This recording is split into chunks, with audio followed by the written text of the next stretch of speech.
Hey guys, YouTube 100 here. Alright, now here I am with another ECW pay-per-view review. And yeah, and now as I'm closing out these reviews, like I said, I'd be closing out the reviews by reviewing the two ECW One Night Stand pay-per-views. So now here I am to start those. And for this one, here I am with a review for ECW One Night Stand 2005.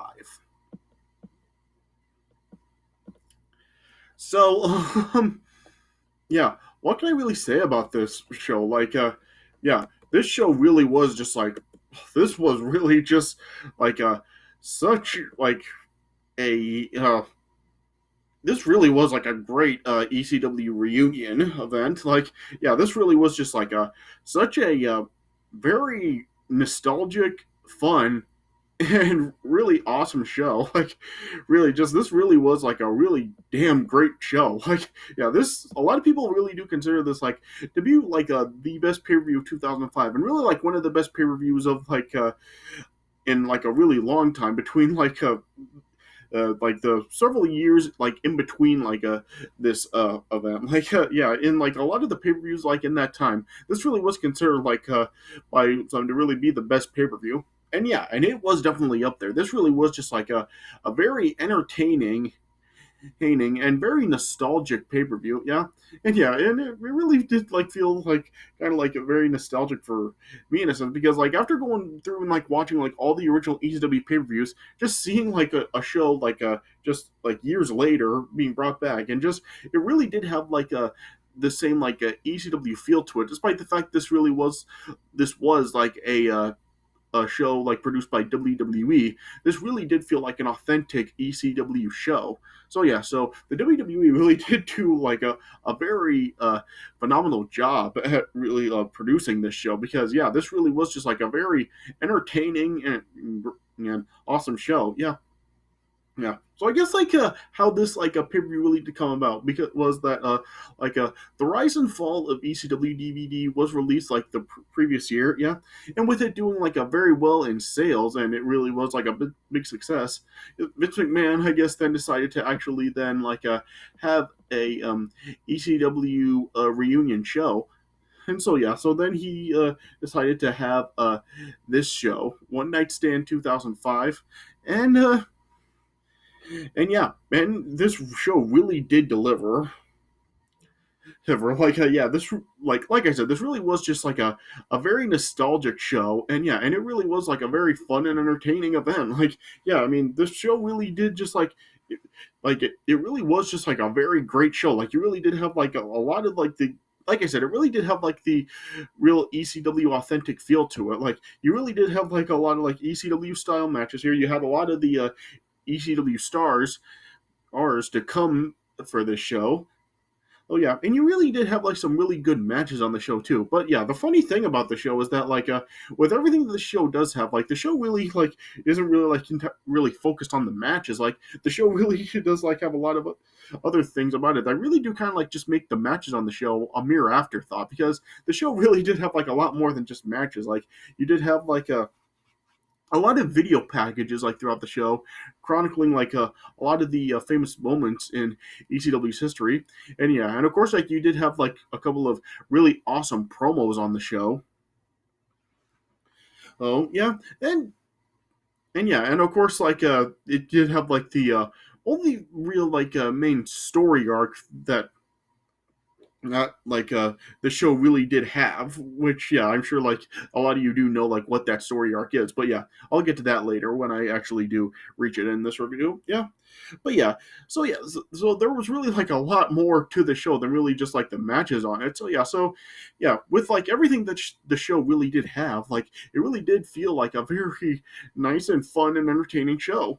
So yeah, so I just really don't know what else I can really say about it. But yeah, this really was a great ECW reunion in show and a great ECW a tribute show as well. Yeah, this really did, like I have been saying, this really did have a really nice authentic original ECW feel to it. Yeah, and if they and of course if this really did turn out to be what the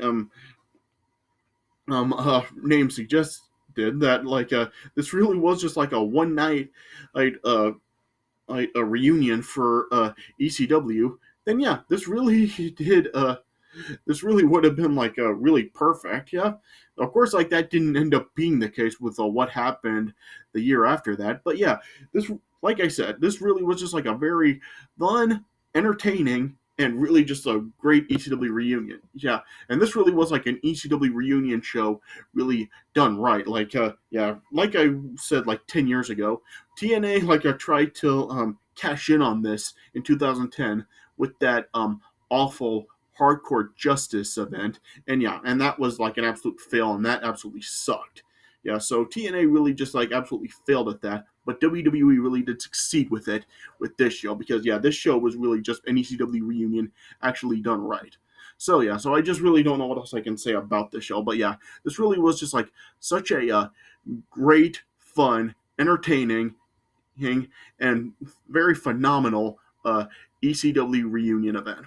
So yeah, so I just really don't know how else I can really put it, but yeah, just yeah, a very very great event, and yeah, just yeah, this really was like, I really do think that this probably may be the best pay per view of 2005, which really does kind of like say a lot considering how like 2005 really did like seem like kind of a mixed bag for WWE events, but yeah, they did have like some great ones that year, and this was definitely one of them. So yeah, so I just really don't know what else I can really say, but yeah, this really was just like a very great event.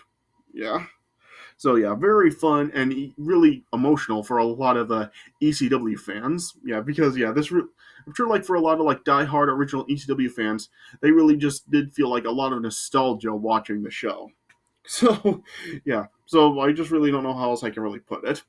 Okay, so yeah, so I guess I'll just start talking about the event. Yeah, I'm not really gonna focus like too much on like the actual matches on the show, because yeah, like I said, the actual matches really are just like more like just mere afterthoughts compared to like a lot of the other stuff that the show really does have. So yeah, so I'll be talking a lot about like the other things that also did happen on this event. Yeah, but so yeah, so I'm really gonna gloss through the matches. Yeah, so the first match of this show, it was Lance Storm versus Chris Jericho.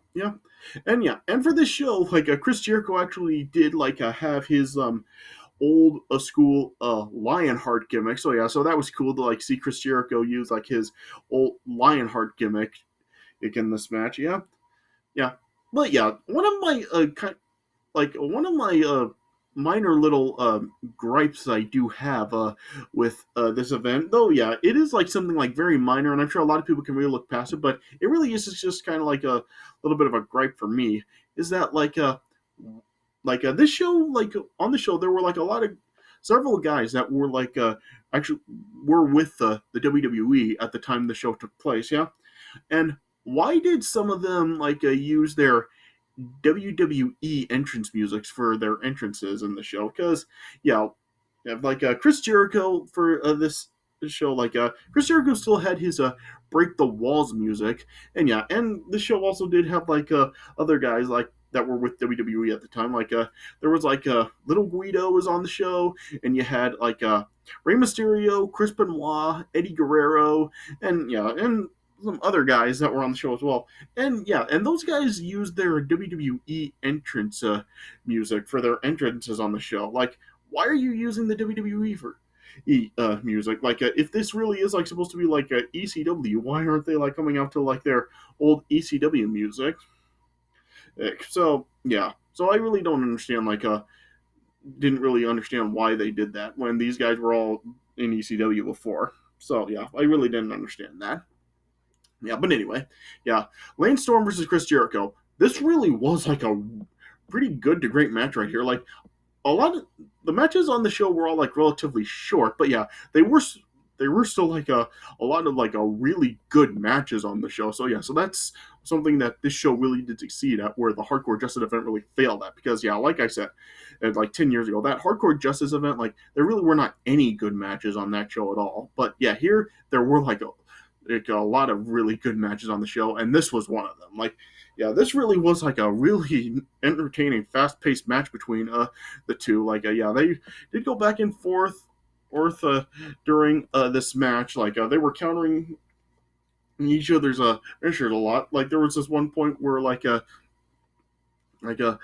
Storm was trying hit a leg drop on a drop kick on Chris Jericho, and Lance Storm hit like this big suplex on Chris Jericho.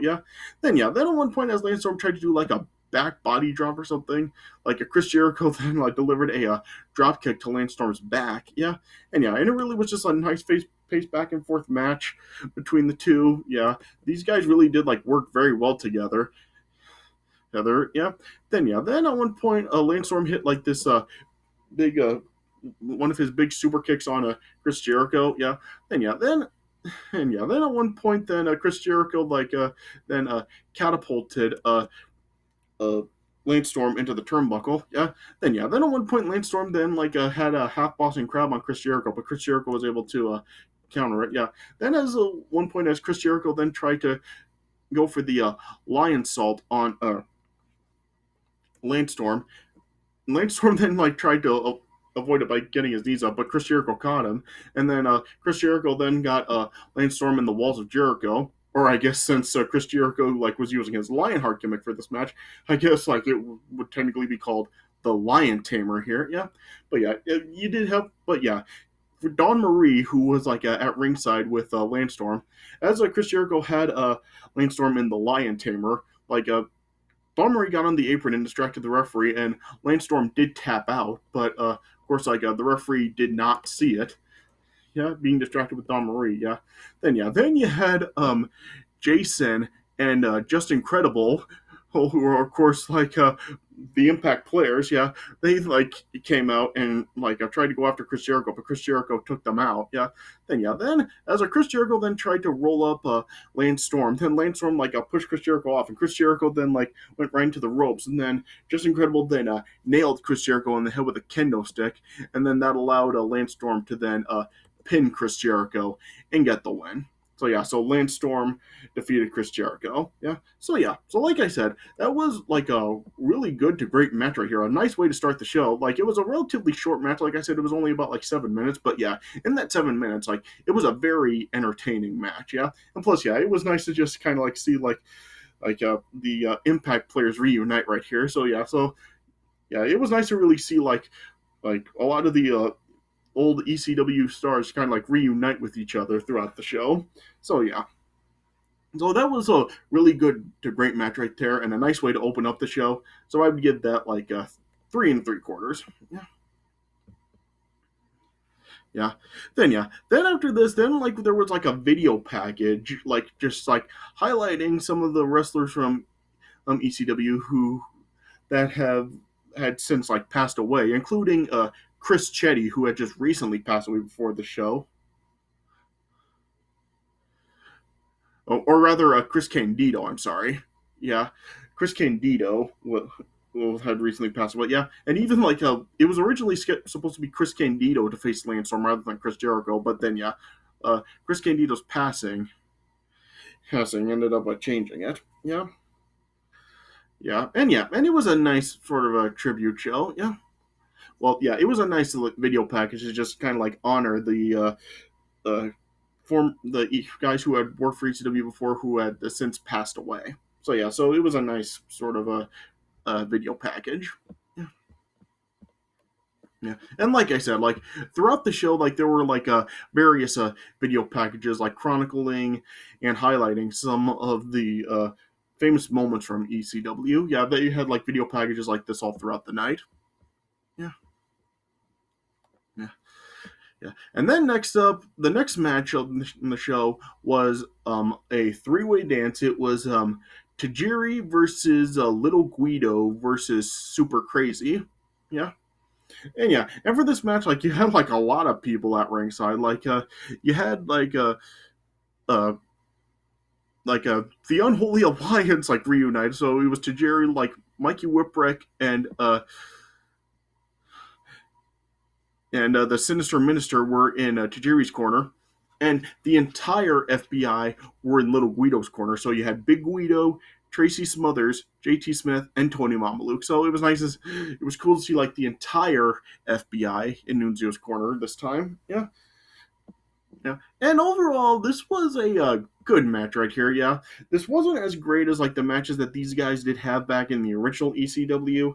Yeah, this wasn't on the level of any of those matches, so I'm not really sure like why this one didn't turn out being as great. Like, I don't know if it was just because like since it was years later and these guys were a little older, maybe they just like really didn't click as well together as they were when they were younger. I don't know if that was the case or what the reason was, but yeah, whatever the reason is, yeah, this match was not as great as a lot of the matches that these guys did have during the original ECW run. But yeah, it was still pretty good. Like, yeah, the three guys were really just like fighting with each other. Yeah, and there were like some nice fast-paced moves throughout the match. Like, and once again, like there was this one point where it like spilled into the crowd, and like Super Crazy delivered a moonsault from the one from the balcony down to the floor. Yeah.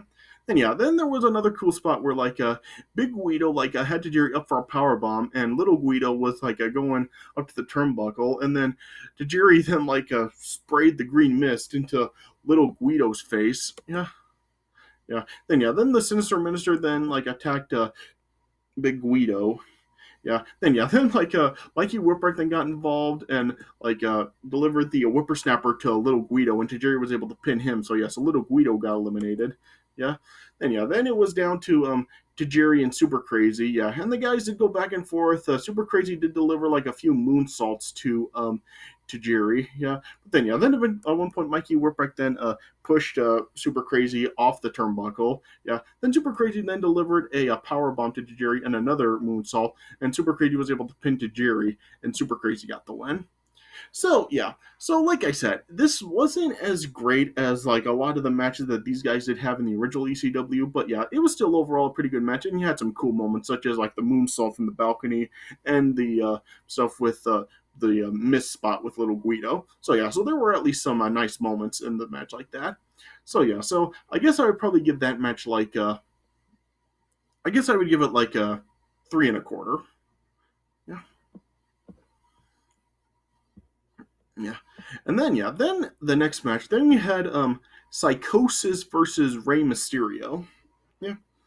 And this match like this was a decent match, but yeah, this probably could have been a lot better. Like, even both of the guys have really gone on record saying how they were kind of disappointed with how this match did turn out. So yeah, so this was probably the quote-unquote weakest match of the night, but yeah, it wasn't bad by any means. Like, it was still overall a pretty decent match. Yeah, you had like Psychosis coming out wearing his like old mask, but yeah, like prior to this show, of course, Psychosis like I think this was even dates back to like WCW. Psychosis actually did lose his mask in a match, so he had to unmask. So yeah, so as Psychosis entered the ring, he then took off the mask, showing his face. Yeah, and this was like an all right match. Like, it was like really short once again. Like, the match only lasted about like it was only like 6 minutes long. So yeah, so it was still a relatively short match. So yeah, so it didn't really have time to pick up. If this match would have gone on longer, I think that this really could have picked up. But yeah, it was just like a very short match, and it never really got going. It was just the two guys like going back and forth for like 6 minutes. But yeah, I gotta like say something about Mick Foley here, because yeah, on the show like the commentator team was Joey Styles and Mick Foley. Yeah, and yeah, at one point in this match, like Mick Foley like was saying how like both Rey Mysterio and Psychosis were trained by Rey Mysterio's father, but then then later on, like Joey Styles mentioned how Rey Mysterio was named after his uncle. Yeah, because of course like it was actually Rey Mysterio's uncle who trained him, and yeah, Rey Mysterio's uncle was like the original Rey Mysterio and everything. Yeah, and yeah, then Mick Foley then like kind of like went after Joey Styles for like making the correction and saying how like many people wouldn't even realize that it was Rey Mysterio's uncle and not his father. Newsflash, Mick Foley. Yes, they would. A lot of Rey Mysterio fans know that he was trained by his uncle and he was named after his uncle. So yeah, so yes, they would. So you were just like giving out false info right there. Yeah. So yeah. But yeah, this was like it was a decent match between the two. Like I said, it didn't really have the chance to really pick up because it was like a very short match, only lasting like 6 minutes. Yeah, there was this one point where like they did actually like a fight in the outside the ring. As Rey Mysterio was like hanging like over the guardrail, Psychosis took a chair to Rey Mysterio and nailed him in the back. Well, no, he didn't take a chair. He like delivered a leg drop to Rey Mysterio. Oh, over bear the guardrail. Yeah, and yeah, and it did just like go back and forth. Like there was this one point where like Rey Mysterio like dove over the guardrail onto Psychosis into the crowd. Yeah, and yeah, then Rey Mysterio then nailed Psychosis with a 619 and a West Coast pop, and Rey Mysterio got the win. So yeah, so like I said, this was just kind of an okay match. Like it was very short, so it really didn't have the chance to really pick up. So yes, if it would have gone longer, probably could have. But for what we got, it was just like kind of like an okay match, and probably could have been better. So yeah, so I guess I'd probably give that match like a 2.5 stars. Yeah, yeah. And then after this, then this is where like the main story arc of the show really does like start. Like the main story arc going into the show was that like there was like a crusade of WWE stars from both Raw and SmackDown who were going to be at the show, and they said that they were going to take out ECW for good. Yeah, so yeah, so this is where like this story arc does start on the show. Yeah, after like this match, they only had the arrival of the show of the Crusaders from SmackDown that were led by Kurt Angle and JBL. Yeah, and they consisted of like a JBL's cabinet, so Orlando Jordan and the Bashams, as well as Carlito and Matt Morgan. So yeah, so the Crusaders from SmackDown arrived at the show at this time. Yeah, and something that I have always like kind of wondered here is like why were the WWE Crusaders wearing polos? Like yeah, like in the show, like they were wearing polos that were either red or blue, depending on which show they were from, and they had like the Raw or SmackDown logo just like right in the corner right here. Like, why were they wearing polos here? Why weren't they just wearing like Raw and SmackDown T-shirts? So, yeah, I didn't really understand like why they were wearing polos to the show. Yeah, but yeah, after the SmackDown Crusaders then arrived, like you had Joel Gertner uh, like trying to interview them. Yeah, they were like sitting in the balcony, like watching the show. Yeah, but then yeah, then like they just snatched the microphone away from Joel Yeager and like just tossed him aside. Yeah, and yeah, then like the crowd was really just like really just like totally against the crusade, of course. And yeah, they were like chanting stuff like "You suck dick" and "Fuck you, SmackDown" as they were entering the arena. Yeah, so yeah, the ECW crowd really did just absolutely hate the WWE guys that were at the show. Yeah, and Kurt Angle was just like I got on the mic, and yeah, the crowd was like chanting "You suck dick" to Kurt Angle, and Kurt Angle responded by saying "Your mother taught me how." So yeah, so I did like how like for this show, like the WWE guys really did take advantage of like the more adult rating for this event, with it being ECW, and they really pretty much did like go like totally uncensored with like everything that they did say.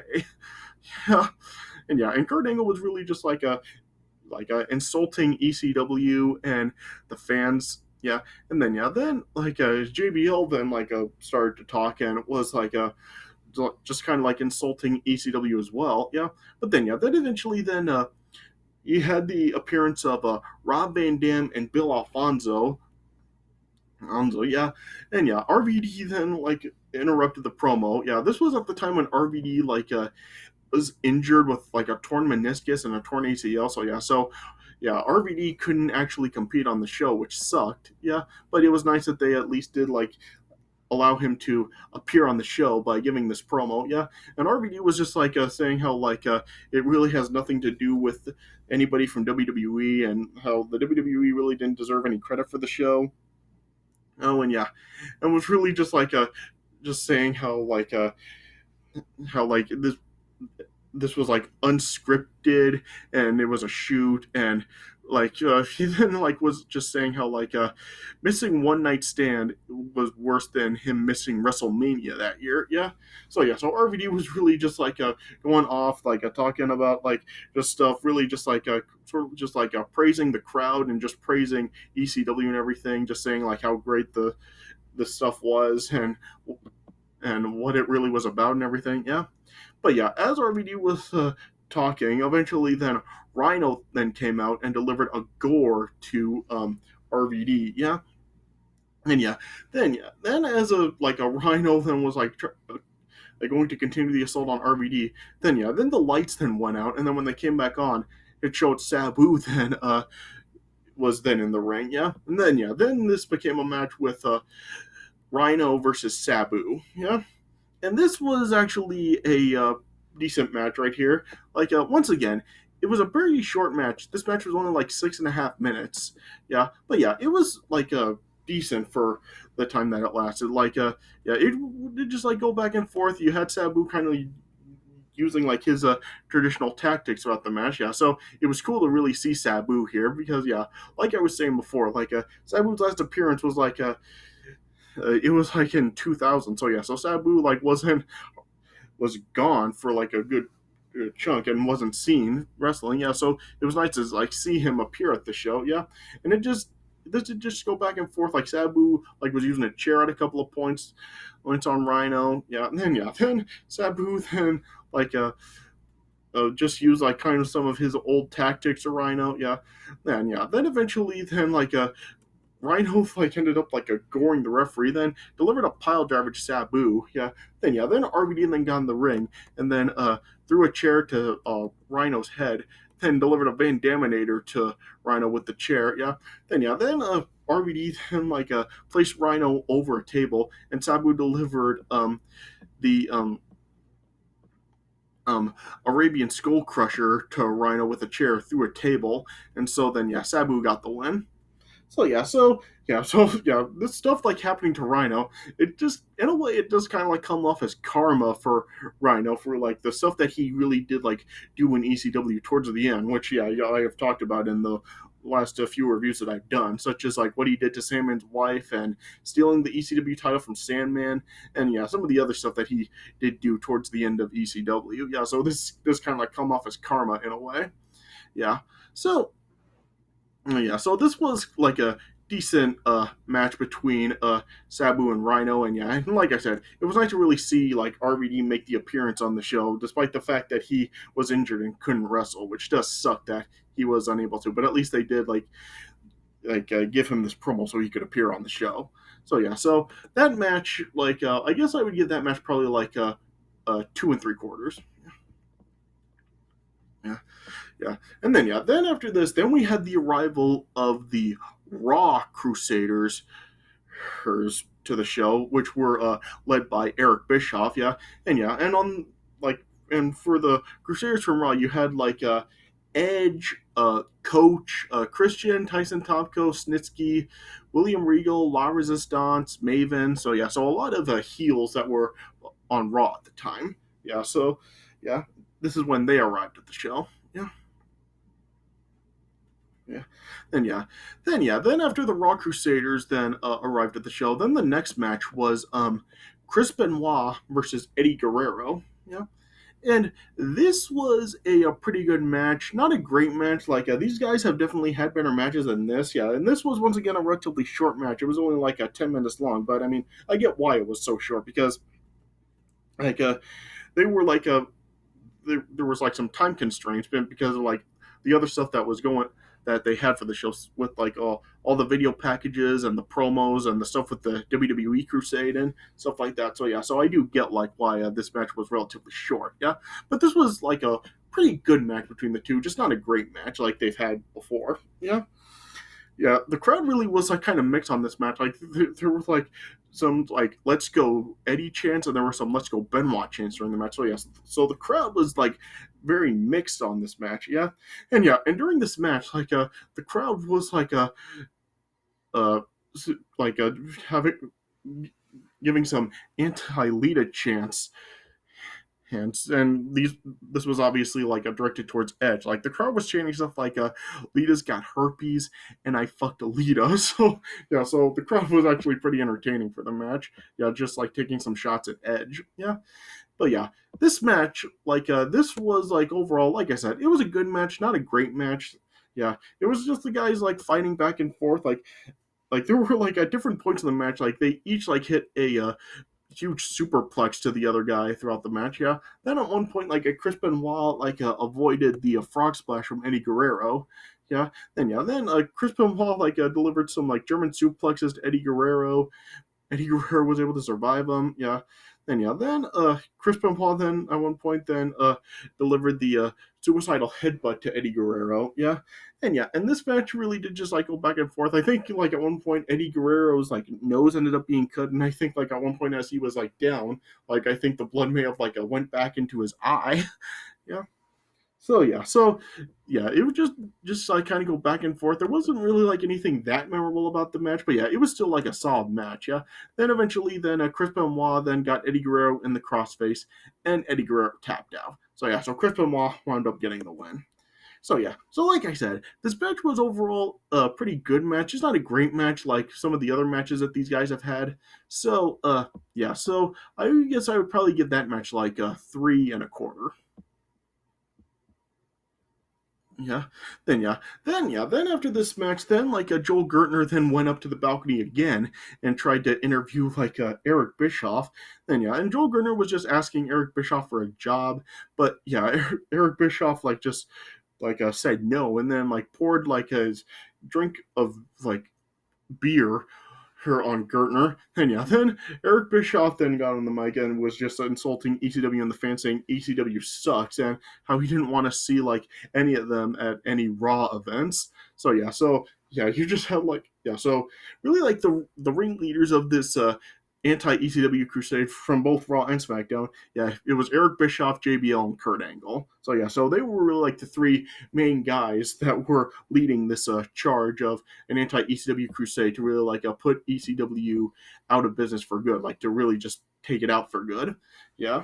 So I get why Eric Bischoff, of course, wanted to take ECW out, because of course he hated ECW with of course him running WCW, and yeah, yeah, he just absolutely hated ECW. Yeah. And Kurt Angle leading this was also kind of made sense, because of course Kurt Angle brought up that when he appeared at an ECW event, he got insulted by Taz and was just embarrassed by him. This was kind of Kurt Angle's motive for hating WCW. But as far as JBL, I really don't know what his issue was with ECW. Yeah, yeah. So I'm not really sure what JBL's role in this whole thing was. Yeah. Then next up, then the next match was then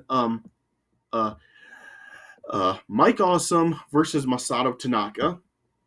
And yeah, this really was just a great match right here. Like I was talking about before in the other ECW shows with the Mike Awesome Masato Tanaka matches. Yeah, the matches they had then were great, and yeah, this was another one. So unlike what happened with Little Guido, Tajiri, and Super Crazy on the show, yeah, Mike Awesome and Masato Tanaka still did work well together. Yeah, they once again really did have such a great match here.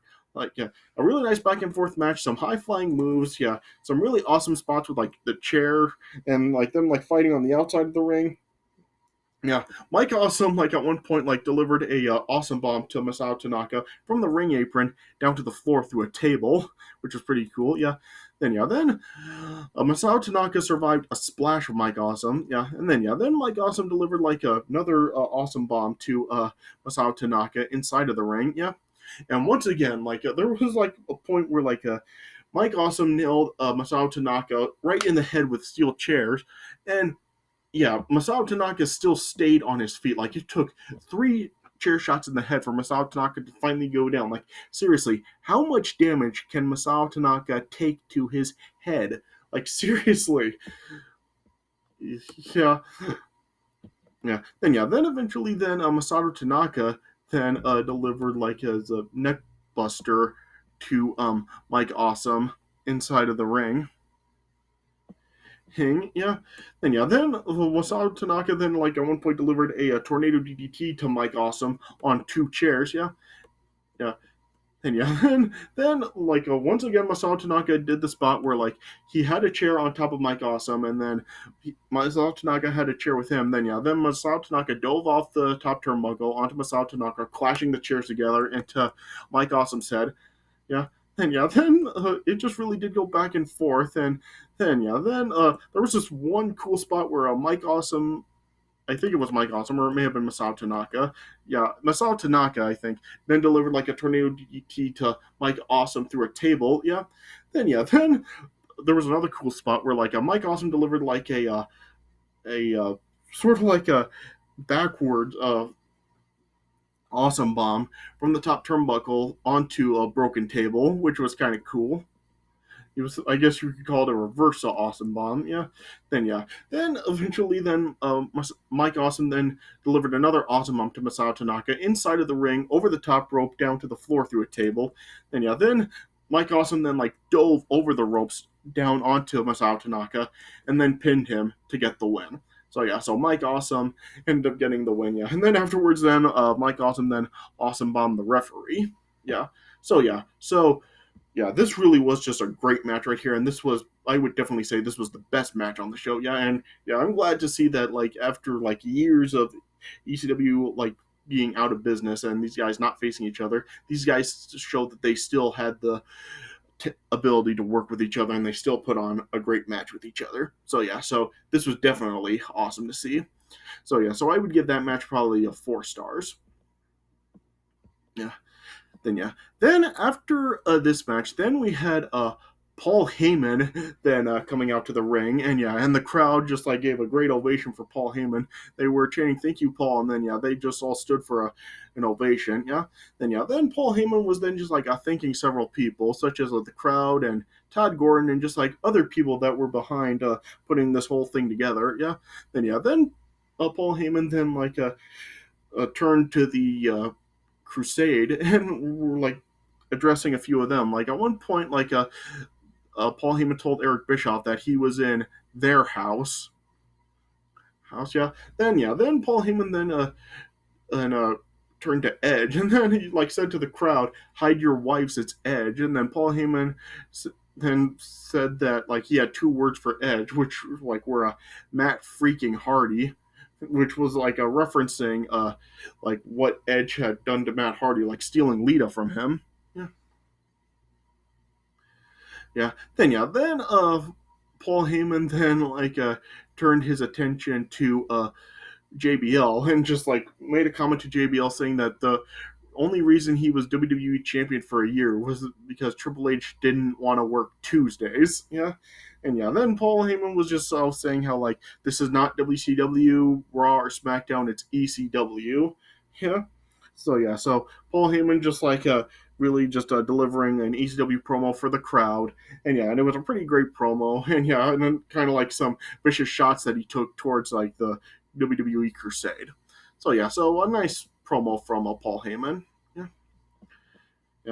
And then the last match of the show, it was the Dudley Boyz versus Tommy Dreamer and Sandman. And before the match had actually officially started, like you had like the appearance of the BWO coming in. So Stevie Richards, Blue Meanie, and Hollywood Nova. Then as they were starting to attack Tommy Dreamer and Sandman with the Dudley Boyz, then you had the appearances of Kid Cash, Balls Mahoney, and Axel Rotten. They came out and took out the BWO. So you had like the 10 guys all fighting with each other. Then eventually Kid Cash, Axel Rotten, and Balls Mahoney like got rid of the BWO, fought them to the back. Then the match then did officially start between the Dudleys and Tommy Dreamer and Sandman. Oh, I guess like something that I should also probably mention is that like in the closing moments of the Mike Awesome Masato Tanaka match, like Joey Styles kind of made like some controversial comments, like after uh like Mike Awesome delivered that dive to the outside onto Masato Tanaka. Joey Styles like made a comment saying it's a shame he didn't succeed in taking his own life. And this like ended up being like a controversial kind of comment because of course like Mike Awesome actually did end up committing suicide a couple years later. So there was kind of like some controversial comments about it, but Joey Styles later like went on record saying that it was only a shoot. So So kind of like some controversial comments right there. Yeah, but anyway, yeah, getting back to this match, yeah, Dudley Boyz versus Tommy Dreamer and Sandman. Good lord, like this match was just like so unbelievably violent. Like there were just like so many weapon use in this match. You had like chairs, kendo sticks, tables, cookie sheets, and yeah, and you also did have like a cheese grater involved in the match. Like at one point, like Bubba Ray Dudley took a cheese grater and like just took it to Tommy Dreamer's forehead and sliced him. Just oh gosh, that was just like absolutely brutal. And Tommy Dreamer was bleeding like crazy. Yeah. And you just had like a whole bunch of weapons like used in the match. Like there were like street signs used in the match, and yeah, there were like chairs used in the match, kendo sticks. Yeah, you just had like the guys just like beating the holy hell out of each other. Like this just seemed to be like a contest to see like who could hurt themselves the most. Yeah, there was like a ladder used in the match. Like Tommy Dreamer like played off like what that Terry Funk did at the first ECW pay-per-view, Barely Legal, like put the ladder like over his head and was like swinging it around. Yeah, there were like trash cans used in the match. Like I said, there were oven trays used in the match. Yeah, there was this one point where Bubba Ray Dudley like splashed Sandman onto a ladder.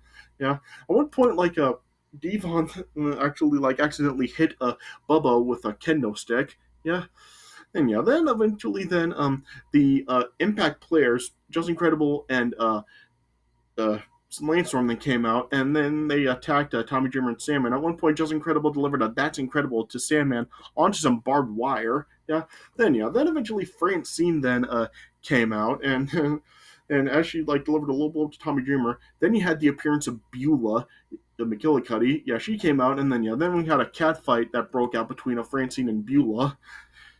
Yeah, then at one point, Landstorm accidentally nailed Just Incredible, going for Beulah. Then Beulah gave a low blow to Landstorm. Then Tommy Dreamer then took out Landstorm. Then both and Tommy Dreamer and Beulah delivered DDTs to both Dudleys. Yeah, there was this one point where both Tommy Dreamer and Sandman had the figure four on both Dudleys individually. Yeah, there was this one point where Tommy Dreamer used a chair and nailed a oven tray and just smashed it right into Devon's nuts. Then Bubba Ray then nailed both Tommy Dreamer and Sandman with a kendo stick.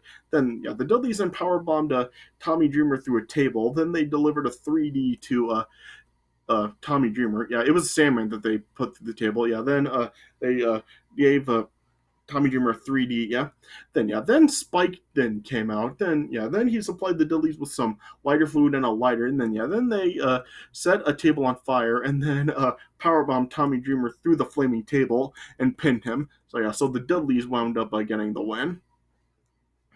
So this match was just like so unbelievably violent.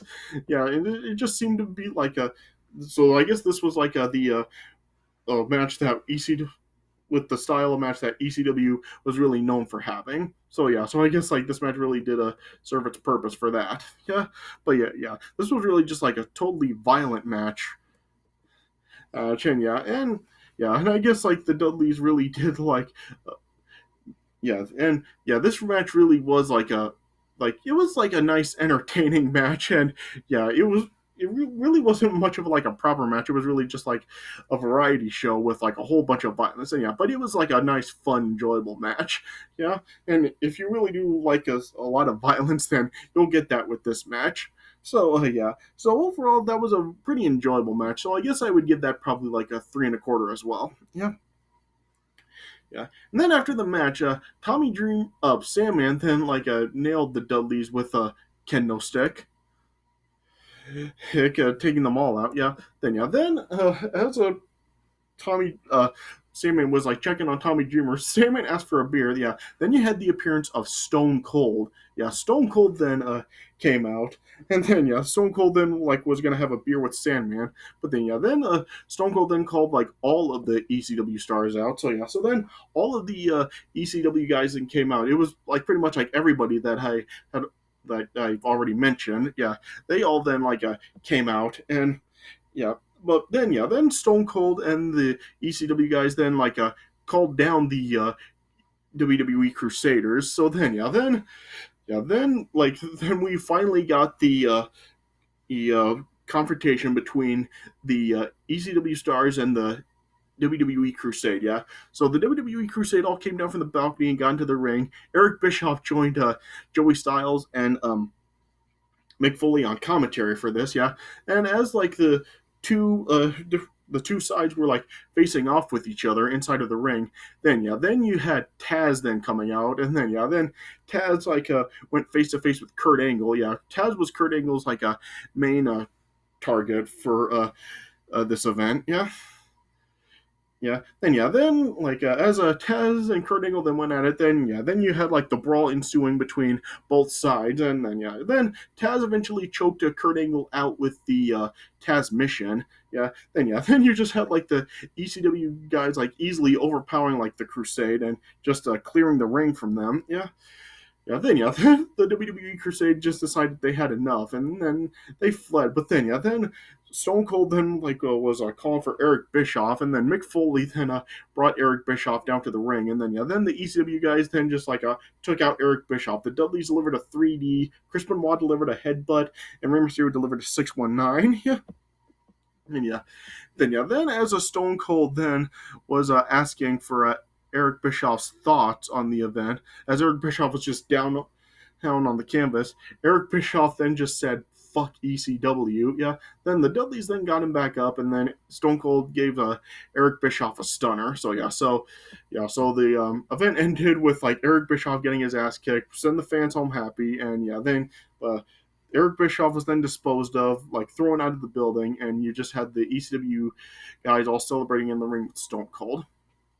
So the Raw was entertaining, but I just didn't really like how weak the WWE Crusade looked, because even on the previous Raw and SmackDown events, where you had the ECW guys coming down and taking them out, it just made the WWE Crusade look kind of weak against ECW. So that's something that I wasn't really particularly a fan of. But it was a nice brawl between the two, and cool to just see Eric Bischoff really just get the hell beaten out of him in ECW. So I guess it did end the show on a good note. Yeah. So overall with the show, I guess I would give it a 9 out of 10. It was really just a very fun, enjoyable, and very nostalgic show. It really did feel very emotional, especially for a lot of diehard ECW fans. And it was really just a fun show. The matches, like I said, you may notice with how the way I rated the matches were really good on the show, but they weren't really all that memorable. Like I said, the matches on the show really just seemed like a mere afterthought compared to a lot of other stuff that happened on the show. The promos from both RVD and Paul Heyman, really great. And so the video packages throughout the show were also really nice to see. And the main story with the WWE Crusade invading the show, the show was really more set around that stuff than it was the matches. But the matches were still really good, and the show, like I said, it really did have a very nice nostalgic and fun factor to it. So I really think that stuff is really the stuff that really the rating is really based off for the show. So this was definitely a really great and very nostalgic show. So if you haven't seen it before, definitely give it a watch, because especially if you are a fan of ECW, this will make you just feel so nostalgic, and it really is an ECW reunion really done right, and not that awful Hardcore Justice event from 2010. So definitely a very phenomenal and nostalgic show, so definitely give it a watch. And like I said, if this really would have just been a one night reunion for ECW, this really would have been so great. But of course, the following year, WWE really did just exploit it by reviving ECW, and they would have another one night stand event the following year. But I'll talk about that next time. But as far as this one goes, definitely a very phenomenal show, and definitely check it out if you haven't seen it. All right. So I guess that's all I really have to say. All right. So this is my review of ECW One Night Stand 2005. I hope you guys did enjoy this review. I know this was kind of a long review. I'm already 49 minutes into it. So I apologize that this was kind of a long review, but I really did have a lot to talk about with this show. But I hope you guys did enjoy it. All right. So this is my review of ECW One Night Stand 2005. Hope you guys did enjoy, and stay tuned tomorrow with my review of ECW One Night Stand 2006 to conclude these ECW pay-per-view reviews. So that's going to be coming tomorrow. But I hope you guys did enjoy this review. So thanks for watching, and I'll see you guys later.